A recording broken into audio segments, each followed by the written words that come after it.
तो अर्नब गोस्वामी की personal liberties बहुत इंपॉर्टेंट है इस देश में। एकमात्र इंसान जो 7 दिन जेल में रहता है, 4 से 5 हियरिंग हो जाती है सेशंस कोर्ट में, हाई कोर्ट में, सुप्रीम कोर्ट को उसकी पर्सनल लिबर्टी बहुत इंपॉर्टेंट लगती है। लेकिन एक 83 साल का बुजुर्ग आदमी जिसको आप कोविड के समय पे बीमार हालत में उठाकर ले जाते हैं, झारखंड से आप महाराष्ट्र ले जाते हैं उस आदमी को पार्किंसंस की प्रॉब्लम है। वो सिर्फ इतना डिमांड करता है, वो अपनी बीमारी का भी बहाना नहीं बनाता, वो सिर्फ इतना कहता है कि हाथ हिलते हैं, पानी का ग्लास नहीं पकड़ सकता, सिपर अवेलेबल करा दीजिए।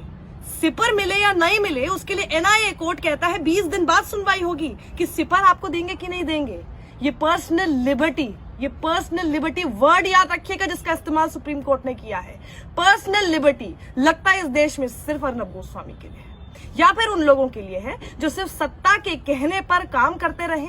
जो आप अगर आदिवासियों के लिए आवाज उठाएंगे तो बहुत आसानी से आपको माओवादी कनेक्शन बोलकर आपको जेल में डाल दिया जाएगा। यही तो है स्टैन स्वामी। स्टैन स्वामी कौन है? लगातार पिछले 3 से 4 दशक से वो कम से कम कितने आदिवासियों के हक की लड़ाई लड़ चुके हैं। जिस दिन उन्हें अरेस्ट किया गया, जिस दिन उन्हें पकड़ा गया, उससे 2 दिन पहले उन्होंने ये बात उठाई थी कि आखिर इतने लोगों को नक्सल कह के आप जेल में क्यों बंद कर देते हैं, जबकि उनके खिलाफ आपके पास कोई सबूत नहीं होता है और वो लोग अंडर ट्रायल रहते हैं। स्पीडी ट्रायल उनका होना चाहिए और उनको एक बॉन्ड को भरवा कर, जैसा अर्नब गोस्वामी के साथ किया, बॉन्ड भरवाया ना, वैसे बॉन्ड भराकर क्यों नहीं बाहर आप उसको भेज देते हैं। स्पीडी ट्रायल कीजिए, जो भी हो दोषी उनको आप सजा दीजिए। इतनी सी डिमांड करना बहुत बड़ा ये अपराध हो गया था। उसके ठीक 2 दिन बाद उनको किन किन आधार पर कि भैया आपके कंप्यूटर से ये सामान मिला, किसने डाला कंप्यूटर में सामान, कुछ नहीं पता, कहां से आया नहीं पता। स्टैन स्वामी मना कर रहे हैं मेरा कोई भी किसी के साथ संबंध ही नहीं है। भीमा कोरेगांव तो मैं आज तक गया ही नहीं जिसके चक्कर में आप मुझे पकड़ रहे हैं।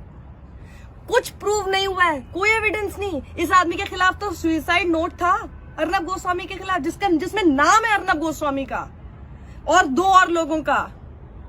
उनकी पर्सनल लिबर्टी इतनी इंपॉर्टेंट है इस देश में, और ये आदमी पानी का सिपर तक भी नहीं ले सकता। इसको पानी का सिपर तक भी नहीं दिया जाएगा।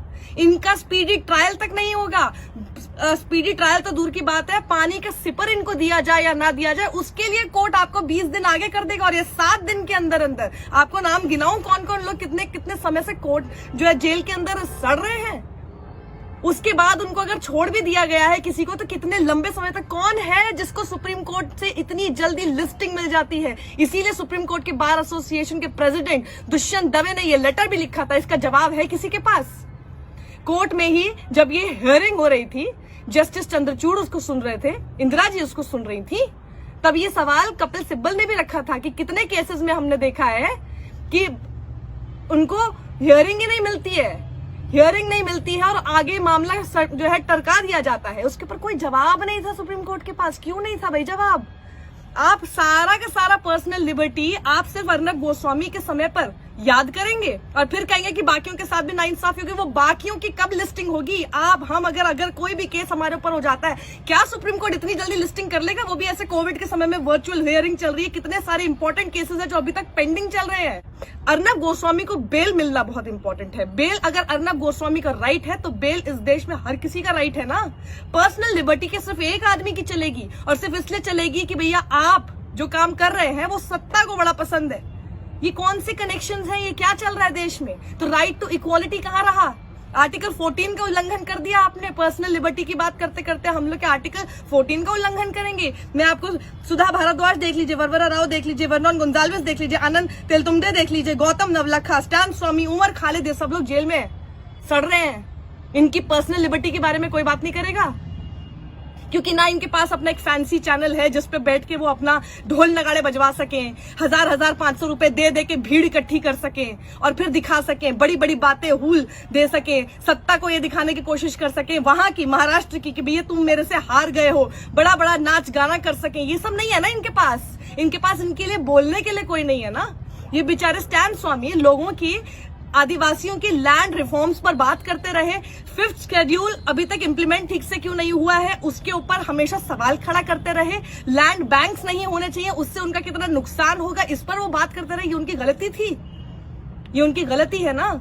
यानी आप आज ये तरीका बहुत अच्छा अपना लिया गया है, आदिवासियों के हक में बोलकर देखिए और फिर आपको नक्सल के साथ जोड़कर जेल के अंदर डाल दिया जाएगा। बहुत बढ़िया, बहुत बढ़िया। और इनकी पर्सनल लिबर्टीज हमारे देश के सुप्रीम कोर्ट को दिखाई नहीं देती है। बहुत बढ़िया, ताली बजानी चाहिए इस काम के लिए। Thank you so much for showing us कि यहाँ पर not everybody is equal before the law. Thank you so much. बहुत कुछ संविधान की किताबों में पढ़ा था, लेकिन ऐसा लगता है वो सिर्फ पढ़ने लायक ही रह गया है। इम्प्लीमेंटेशन में अब कुछ भी नहीं दिखेगा। हम भी आगे याद रखेंगे अर्नब गोस्वामी की ही तरह, और कितने लोगों पर अब और FIRs होती हैं और कितनी जल्दी सुप्रीम कोर्ट उन पे लिस्टिंग करता है। Let's see, now let's just wait and watch. Everything is in front of us. ये ऐसे नहीं छोड़ा जा सकता है। और आप भी आवाज उठाइए। आज आवाज नहीं उठाई तो सिर्फ एक अर्नब गोस्वामी ही है जिसके हक की बात इस देश में होती रहेगी। ना आपकी पर्सनल लिबर्टी का कोई ख्याल रखेगा, ना हमारी पर्सनल लिबर्टी का कोई ख्याल रखेगा, ना आपके पिता की, ना आपकी बहन की, ना आपकी माँ की। कुछ भी, कोई भी आपको कभी भी किसी भी मामले में फंसा देगा, सड़ते रहिएगा फिर जेल में। पर्सनल लिबर्टी गई तेल लेने, यही होगा। Unless and until your name is Arnab Goswami, remember that.